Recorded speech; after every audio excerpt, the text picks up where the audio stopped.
where the wildflowers bloom. In a small, quiet town nestled between rolling hills and fields of wildflowers, lived a young woman named Elena Moore.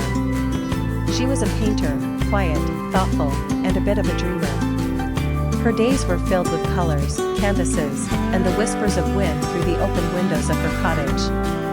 Though her art captured the beauty of the world, her heart often felt a quiet ache, something missing she couldn't quite paint into being. Across the town, in a small bookstore with ivy-covered windows, worked Liam Bennett, a former literature professor who had stepped away from the academic world after a painful breakup and the sudden loss of his mother. He found solace in the scent of old pages and the comfort of stories that never changed. Their worlds collided one rainy afternoon in June. Elena, seeking shelter from the storm, ducked into Liam's bookstore. She was soaked, her sketchbook half ruined by the rain. Liam, noticing the damage, gently offered her a cup of tea and a dry cloth. As she dried her pages and he refilled her cup, they talked, first about art, then about poetry, and finally, about the things they'd lost and the things they still hoped for. From that day on, Elena returned every Tuesday afternoon. They would sit together in the back corner of the store, Liam reading aloud passages from classic novels while Elena sketched the scenes they imagined. Their bond grew slowly, like the ivy on the windows, unnoticed at first, then suddenly full and blooming. One evening in late summer, Liam closed the shop early and invited Elena for a walk through the wildflower fields just beyond town. As golden light bathed the landscape, they spoke of dreams, hers of painting in Paris, his of writing a novel. At the crest of a hill, with wildflowers brushing their hands, Liam took a deep breath. "I used to think love was something out of reach," he said, voice soft. "But then you walked into my bookstore, carrying rain and color and everything I never knew I was missing." Elena's eyes shimmered. I was always waiting for someone who would read life the way I painted." They kissed under a sky painted in shades of dusk and hope. Years passed, but their love only deepened. Elena's paintings, now displayed in galleries across Europe, often featured a quiet bookstore and fields of wildflowers. Liam wrote again, a novel inspired by their story, which he dedicated simply, "To the one who brought color to my words." And though the world around them kept changing, Tuesday afternoons were always sacred. A sketchbook, a novel, a cup of tea, and a love that bloomed like wildflowers after rain.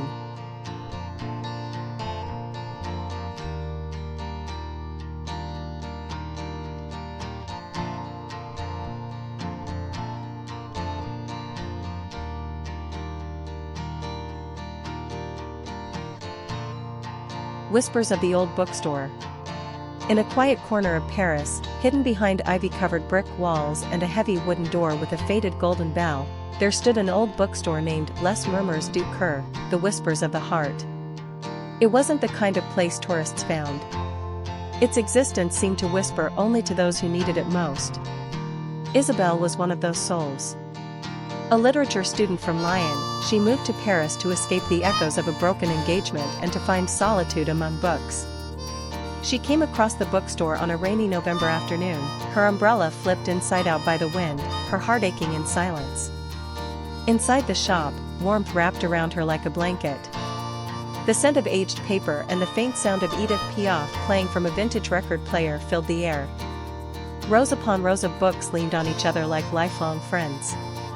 The owner was an elderly man with round glasses who simply nodded when she stepped in. It was then that she saw him. Julian was sitting in the poetry section, scribbling in a leather-bound journal. He had dark, unkempt hair, soft eyes, and an air of thoughtful melancholy. When their eyes met, it wasn't dramatic, just a simple moment that lingered. He offered a small smile and returned to his journal. But Isabelle felt something shift, like the quiet turning of a page. For the next few weeks, she returned to the bookstore almost every afternoon. She pretended to read while secretly watching him. Sometimes he would read aloud softly from a book of French poetry. His voice, gentle and rich, made even the saddest verses sound beautiful. One day, as she reached for a book by Paul Éluard, he did too. Their fingers brushed.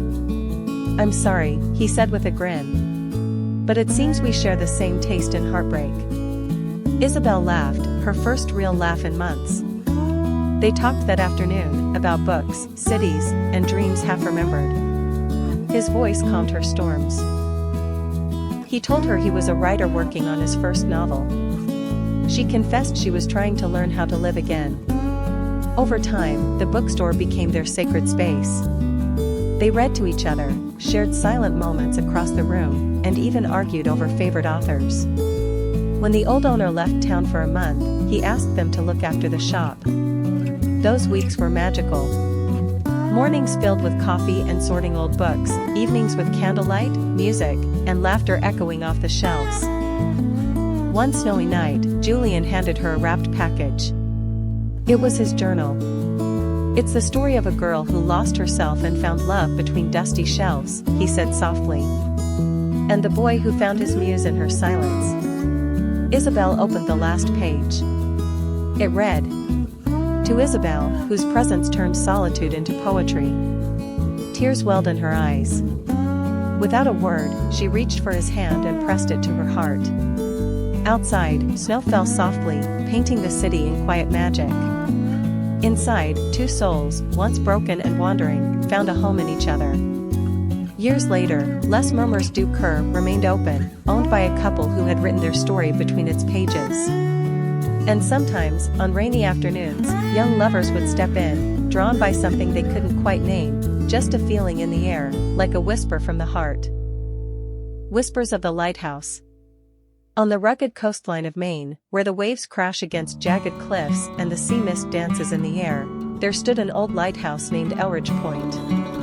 For nearly a century, it had guided ships through stormy nights, and for just as long, it had stood as a quiet sentinel over a love story buried in time. Sophie Bennett, a young historian from Boston, arrived at Elridge Point one gray autumn morning. She had been hired by the Historical Society to restore and document the lighthouse. With her heart bruised from a recent breakup, Sophie welcomed the solitude and the chance to immerse herself in history rather than emotion. The lighthouse keeper's cottage, though weather-worn, still held a charm of its own: an old piano, shelves of dust-covered books, and a stack of faded letters tied with ribbon. One chilly evening, as Sophie sorted through an attic trunk, she discovered a journal belonging to Thomas Hale, the former lighthouse keeper in the 1940s. The entry spoke not only of storms and ships but also of a woman named Eleanor, a schoolteacher from the village. As Sophie read, night after night, she began to fall into their story. Eleanor had come to Elridge Point to teach the village children and found herself enchanted by Thomas's quiet strength. They would meet under the lighthouse at sunset, writing letters to one another in secret, words filled with longing and dreams. Their love, however, was threatened by war. Thomas was drafted, and Eleanor promised to wait. But the last letter Sophie found was different. It was Eleanor's handwriting, trembling, ink-smudged. "I waited by the sea every day. The war ended, but you never came home. I still believe you'll return. Until then, my love, I'll keep the light burning for you." Something about that line stirred Sophie deeply. She began searching military records, cross-referencing ships and dates. What she discovered stunned her. Thomas had survived the war but was injured and sent to a hospital under a different name due to his head injuries. He had no memory of Eleanor or the lighthouse. Determined to finish what the couple never could, Sophie reached out to Thomas's surviving family. With their help, she found Thomas's final letters, unsent but tucked in an old coat, written after his memory began returning in fragments.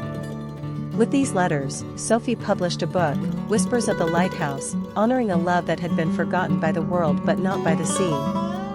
Months after the book's release, at a quiet signing in a seaside bookstore, a man approached Sophie. He introduced himself as Caleb, a great-nephew of Eleanor. He had read the book and had come to thank her.